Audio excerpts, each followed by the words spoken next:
Bonsoir mes frères et sœurs, nous allons poursuivre notre grande étude intitulée La véracité de la Bible. Ce soir, j'aimerais vous parler des livres apocryphes. Le mot apocryphe fut inventé par Saint Jérôme au 5e siècle pour parler des livres que l'Église avait reçus. Et il s'agit des livres qu'on peut retrouver dans la version grecque de l'Ancien Testament, connue sous le nom de la Septante. Il s'agit par exemple de Judith, euh, Tobie, Sagesse de Salomon, euh, à Baruch, Maccabée 1, Maccabée 2, Tobie, etc. Dans certaines listes, on retrouve pas moins de 15 livres apocryphes au lieu de 7 ou au lieu de 8, par exemple. Alors, ces livres ont entraîné beaucoup de controverses au sein de l'Église quant à leur nature, quant à leur valeur inspirée. Et il est bon de mentionner ou de rappeler que ces livres ont été rédigés lors de la période intertestamentaire, c'est-à-dire entre la fin de la rédaction de l'Ancien Testament et le début de la rédaction du Nouveau Testament. Étant donné la controverse, il va falloir attendre la quatrième réunion lors du Concile de Trente, le 3 avril 1546, pour que l'Église catholique puisse placer ces livres au même titre, au même niveau que les autres livres inspirés de la Bible. Je vais donc vous citer 6 raisons pour lesquelles les livres apocryphes ne doivent pas être pris en compte dans le canon biblique. La première raison, c'est que Dieu a confié ses oracles aux Juifs premièrement. D'ailleurs, l'apôtre Paul le reconnaît dans Romains 3, le verset 2. La Bible originelle, ou du moins la Bible originale hébraïque, ne reconnaît donc pas les livres apocryphes.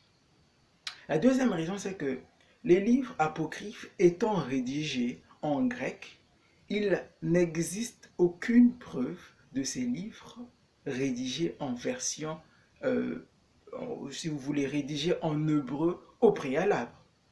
Étant donné que le grec ne sera parlé que longtemps après que la Bible ait déjà été constituée. La troisième raison pour laquelle les livres apocryphes ne doivent pas être pris en compte dans le canon biblique, ou du moins classique, c'est que seul l'Ancien Testament que détiennent les protestants sont reconnus par les Hébreux comme faisant partie de la Bible hébraïque. Donc, les ajouts apocryphes sont donc rejetés. La quatrième raison, c'est que il n'y a dans la Bible aucun personnage biblique qui fait référence de ces livres apocryphes.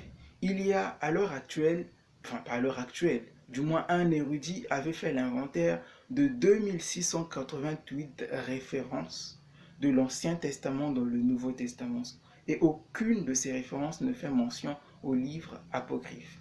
La cinquième raison, c'est que nous retrouvons dans les livres apocryphes des enseignements qui contredisent la Bible.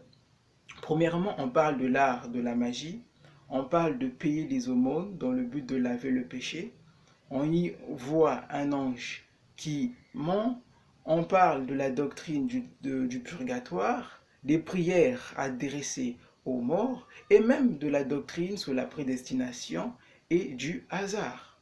La sixième raison, c'est que aucun auteur des livres, ou du moins les auteurs des livres apocryphes, nient l'inspiration et confessent leur carence en matière de dons prophétiques.